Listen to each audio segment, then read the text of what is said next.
Hey everyone, my name is Mike, and welcome to Crooked Commander, the show dedicated to showcasing some of the most interesting hidden gems of Commander deck building. The goal is not to showcase the quote-unquote best deck lists, but rather those that go off the beaten path to achieve something unique. For this episode, I'm going to discuss my first 3-color deck. The commander I chose is Zaxara, the Exemplary. Zaxara costs 1 generic, 1 black, 1 green, and 1 blue mana, for a 2/3 legendary Nightmare Hydra with Death Touch. Its first ability allows you to tap it and add 2 mana of any 1 color to your mana pool. Its second ability says when you cast a spell with X in its mana cost, create a 0/0 green Hydra creature token, then put X +1/+1 counters on it. Now, this isn't a deck that I initially expected to be all that unique, but I recently discovered a feature on EDHREC, #NotSponsor, that really changed the way I looked at my decks. If you select the Recs tab at the top, it will take you to a page where you can select your commander and paste in your deck list. For the purposes of this explanation, I will show you the stats for my Shadowfax deck from the previous episode, as to not spoil this week's deck before getting into it. This will then take you to a recommendations page that shows you several options that other decks are running in tandem with the types of spells that you already are. A great feature, but not what I'm here to get into. Instead, select the Your Deck option and it will show you all the cards in your deck list in order of unpopularity, meaning it will show you the cards you run in order of how often they don't show up in other decks that use the same commander. I'll show off Zaxara's before jumping into the playtest later in the video. Before discussing the deck list, I'd like to take some time to talk about my history with this deck and how it came to fruition. If you would like to proceed right to the deck list, feel free to skip ahead to the timestamp shown. At this point in my Magic career, I had been playing Commander for a few years, and up until then, I only had 4 decks and never ventured outside 2 colors. At the time, I felt 4 decks were enough to keep track of and didn't want any more. I was also beginning to lose faith in my Grathama deck as it was at the time, and my steady play group long since learned how to deal with it. One of my friends suggested taking it apart and trying out 3 colors. I figured it was about time to broaden my color horizons, but I also wanted to avoid it having any color combination I was already using in my 2-color decks. My 3 other decks were Atarka, Campbell, and Melik. Based on those, I was left with only 2 options, Bant and Sultai. My search led me quickly to a Bant commander, Tuvasa the Sunlit. The idea was to go with an Enchantress Voltron strategy, and I'm not lying when I say I got this deck 90% physically built before I scrapped it entirely. It was around then that the Commander 2020 decks released, giving us Zaxara the Exemplary as an alternative commander option in the Enhanced Evolution deck. Until then, I never had too much interest in building an X-cost themed deck, but seeing this commander provide mana and then give you additional Hydras on X spell casts immediately hooked me. In the deck's early days, it was exactly what you'd expect, Hydra Tribal, ramping up to big mana and getting an extra Hydra for each Hydra spell I cast. I'm talking Hydroid Krasis, Primordial Hydra, Colonian Hydra. I felt like I was in Hydra heaven with this deck. Then I'd swing in for some big damage that goes wider than it has any business being. I played this deck for several years before ultimately deciding to retire it. But I still like to keep it updated as new sets release so I can continue to play it in the online Commander sector. What led to that eventual decision was the discovery of 2 cards that made me stop and say, wait, this goes infinite. Zaxara, Infinite Excellence, aims to tutor up one of 2 cards to produce infinite mana and then wipe out its opponents with devastating X-cost spells. Here's how I do it. First, let's talk about those 2 cards. Freed from the Real, and Penman's Aura. They both grant the enchanted creature the ability to pay 1 blue mana to untap it. Assuming that these will be enchanted to Zaxara, you would tap him to add 2 blue mana, then use 1 of that mana to untap him. Then you would tap him again to add 2 more blue mana, rinse and repeat. You may be saying, well, that means you can only get infinite blue mana, not every color. But that's not entirely true. Let's say we continuously tap and untap Zaxara until we have 1000 blue mana in our mana pool. Use 1 of it to untap him, going down to 999 blue mana, Then tap Zaxara and add 2 green mana to your mana pool. As long as you maintain at least 1 blue mana to untap it, you can produce infinite mana of any color. Like most of my decks, I have the spells split into 6 main categories: Ramp, Draw, Tutor, Removal, Infinite, and Win conditions. I've already talked about the only 2 cards that are in the Infinite section, so we don't need to cover that again here. Starting with Ramp, I don't put as many cards in this section as I normally would in my other decks, since the goal is to get infinite mana anyway, and none of the pieces I would need cost more than 4 mana to pull off. Starting with the mana rocks, I went with Dimir Signet, Golgari Signet, and Simic Signet, as well as the usual Soul Ring and Arcane Signet. Most of the other pieces I chose were low-cost mana dorks: Birds of Paradise, Elves of Deep Shadow, Elvish Mystic, Llanowar Elves, and Elysian Caryatid. I do include 1 piece of Tutor Ramp in Farseek to help with my color fixing. Moving on to the draw section, I definitely include more here than I normally would. The worst games I've had with this deck were due to not being able to tutor for one of the infinite mana spells, or having the infinite mana and nothing to spend it on. Drawing into these pieces is vital for the strategy to work. I included mostly low mana value single use spells that include some level of top deck manipulation: Brainstorm, Opt, Ponder, Preordain, and Serum Visions. Skeletal Scrying, Night's Whisper, and Read the Bones are also one use, but come with some detriment for me to use them. There are also some permanent options that provide repeatable draw effects: Black Market Connections, Phyrexian Arena, Rhystic Study, and Greed. The last piece is Finale of Revelation. This is here to help me ensure I can end the game once I have access to infinite mana, by drawing most of my library. Now let's talk about those tutors. I know, looking at all these tutors, even I gag a little bit. But hey, unique and efficient don't have to be mutually exclusive. These vary in how strong they actually are, since I tried to include as many options as possible.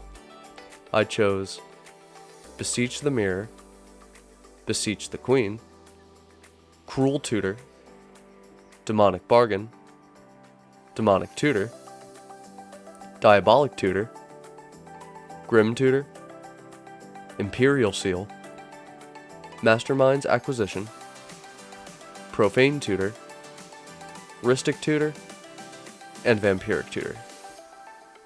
Due to the nature of the enchantments I'm tutoring for, I'm able to take advantage of a lesser known tutor mechanic, Transmute, which lets you pay a card's transmute cost and discard it to tutor for a card with the same mana value.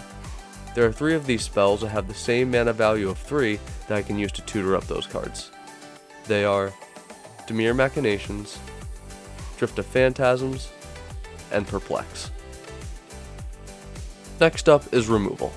This section isn't huge at only 8 pieces, but I felt it important to learn from my mistakes with Grathama and add in some ways to deal with my opponent's boards, while also being mostly X-cost spells to add in that extra flavor and synergy with Zaxara. Assassin's Trophy, Battle at the Bridge, Black Sun's Twilight, Curse of the Swine, Deathwind, Erebos' Intervention, Nature's Claim, and Slice from the Shadows. Now let's get into the win condition, shall we? First, I will mention that this deck is no longer Hydra Tribal at all, like it once was. Similar to my Atarka deck, I slowly converted it from Tribal to Efficients over time. These X-cost spells aim to do a couple of things. The first cards all have ways of dealing infinite damage to my opponents: Bloodright Invoker, Exsanguinate, Profane Command, Torment of Hailfire, Villainous Wealth, and Walking Ballista. Next are the spells that force my opponents to move cards from their library to other zones that aren't the battlefield: Blue Sun Zenith, Commander's Insight, Damnable Pact, Drown in Dreams, Mind Grind, Outrageous Robbery, Psychic Drain, and Stroke of Genius. Lastly, I've included Helix Pinnacle and Simic Ascendancy, which both let me pour mana into them to win the game. That just leaves our land base. I will say up front that I include absolutely zero basic lands nor utility lands in this deck. Feel free to yell at me in the comments below. Starting with lands that can tap for all three of my commander's colors, I have Command Tower, Opulent Palace, and Zagoth Triome.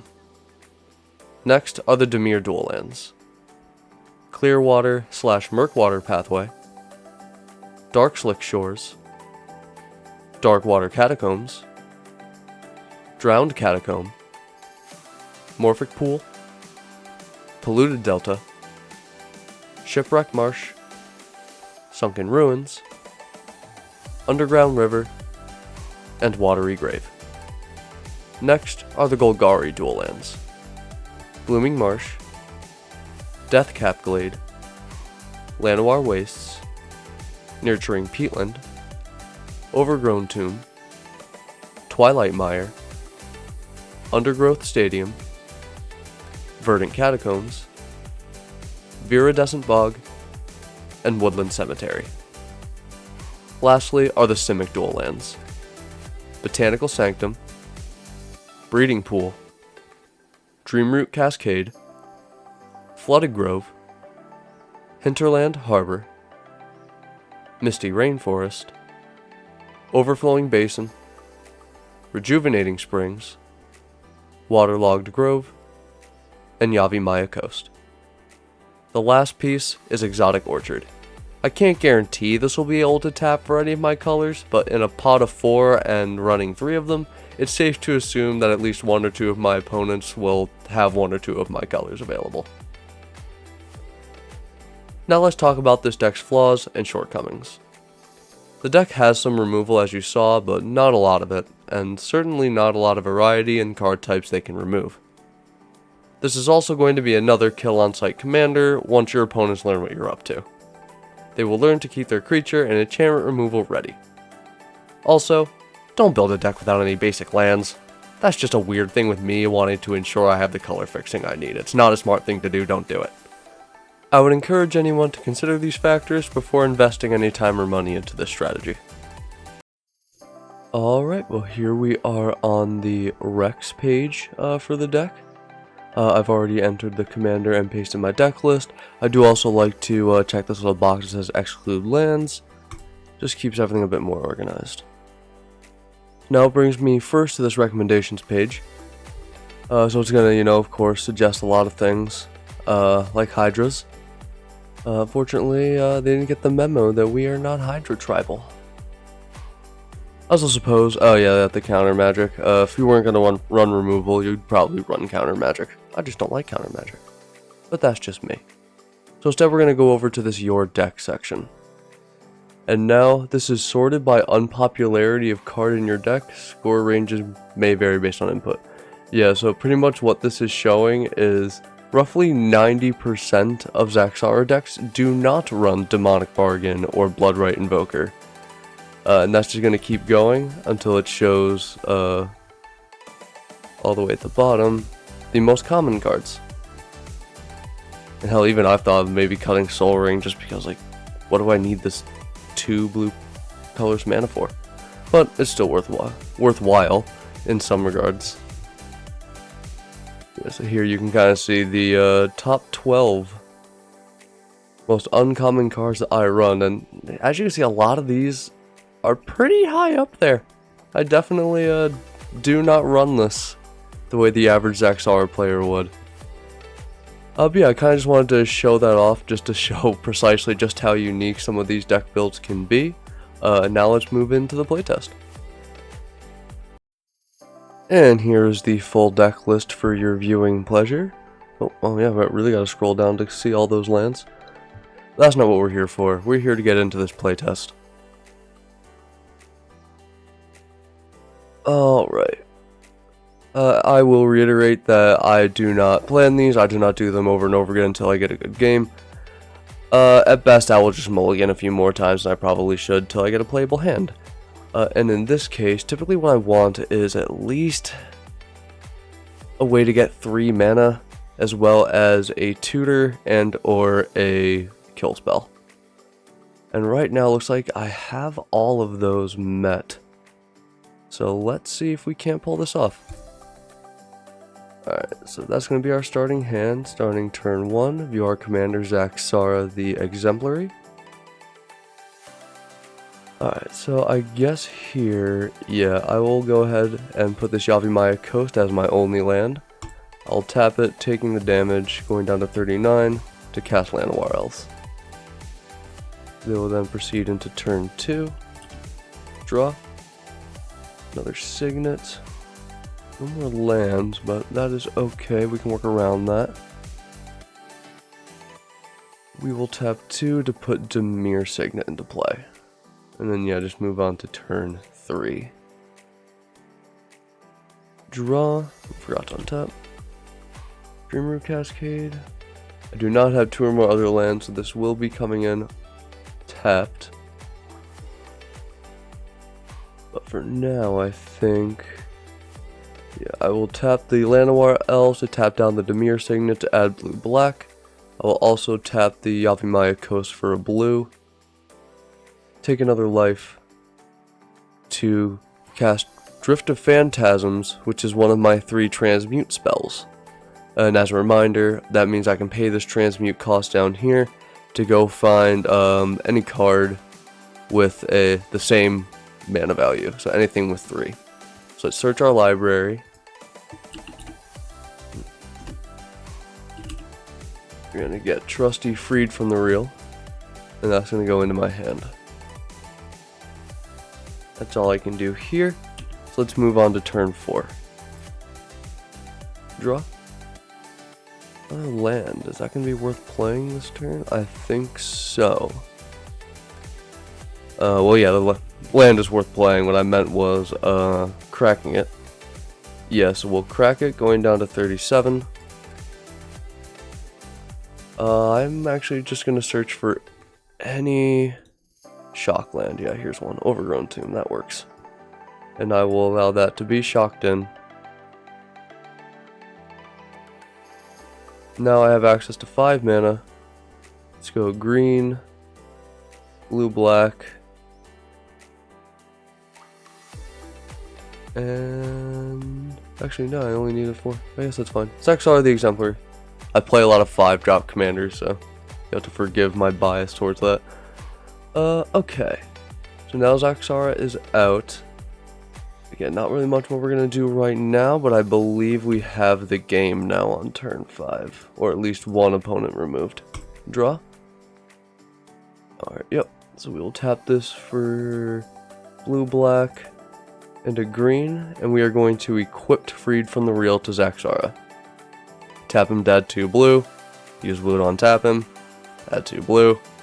Pretty much keep going until we have infinite mana. I will then spend that infinite mana on Drown in the Dreams.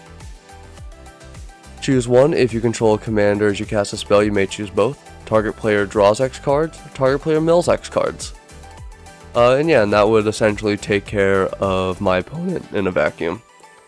If I really wanted to ensure the victory against the pod, I would then use some of that mana to, oh no, Cruel Tutor goes back on top. Okay, yeah, no, couldn't do that.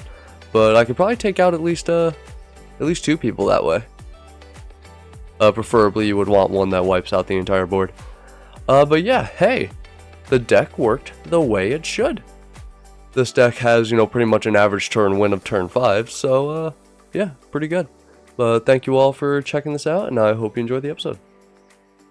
Thank you so much for checking out this episode of Crooked Commander. If you like this type of content and want to see more, leave a like, or consider subscribing. Do you have your own unique commander deck list that you think deserves a spotlight? Leave a comment with a link to the deck list, and it might become the subject for a future video. Thank you all again, and happy deck building.